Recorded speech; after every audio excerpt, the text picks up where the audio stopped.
Hi everyone, it's Bianca from the Stampin' Bee, and today I have a very cute little thank you card I made with the Party Pandas stamp set from Celebration.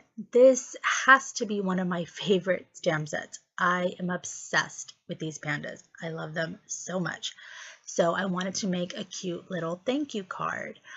Reason being was it was my birthday in the beginning of the month, and to celebrate I had a little what I call a little scrap party with my group of ladies, and we had so much fun, and it had been a while since we had gotten together, so it was nice to meet up and have fun and craft, and they got to make some cards and other projects and things, so lots of fun.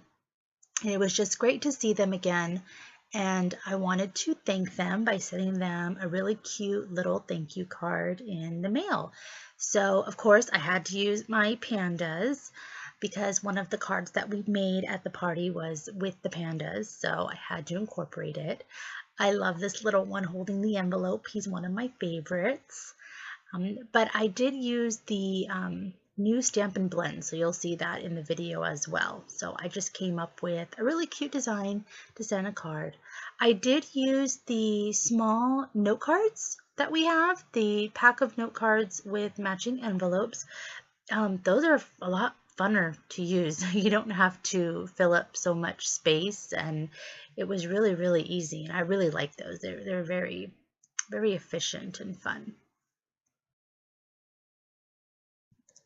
I had a lot of fun coming up with this design. It just turned out to be such a cute card. I can't get over it. I made so many of them because I loved them. I want to have like extras just hanging around.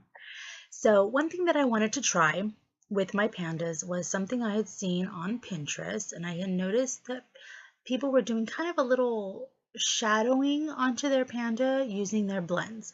So what I did was I just put one line, as you can see, using the light smoky slate. I then used my color eraser to kind of lightened it and blend it in. I didn't want it just to be a line.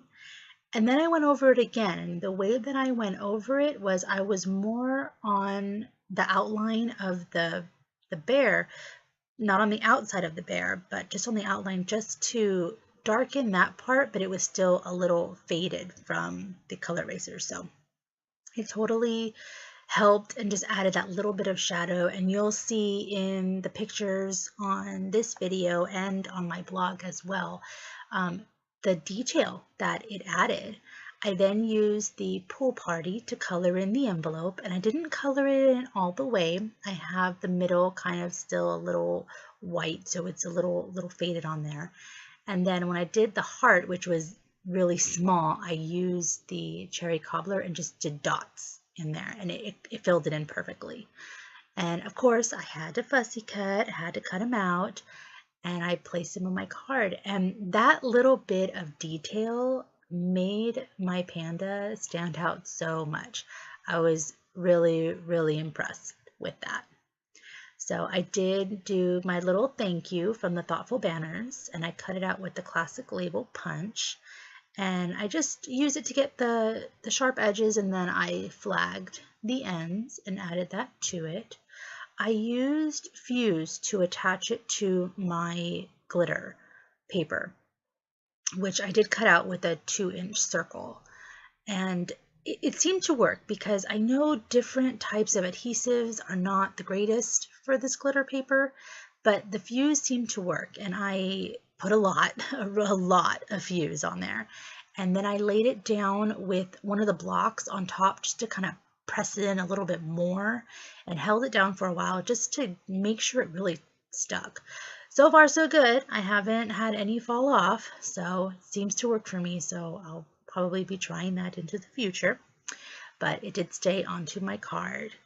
And then of course when I was done, I had to decorate my envelope. It was just, I couldn't pass it up. It was too cute.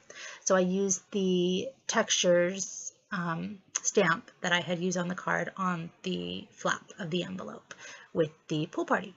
So all the information for the products and measurements will be on my blog at thestampinbee.com, and I hope to see you guys again soon. Thanks!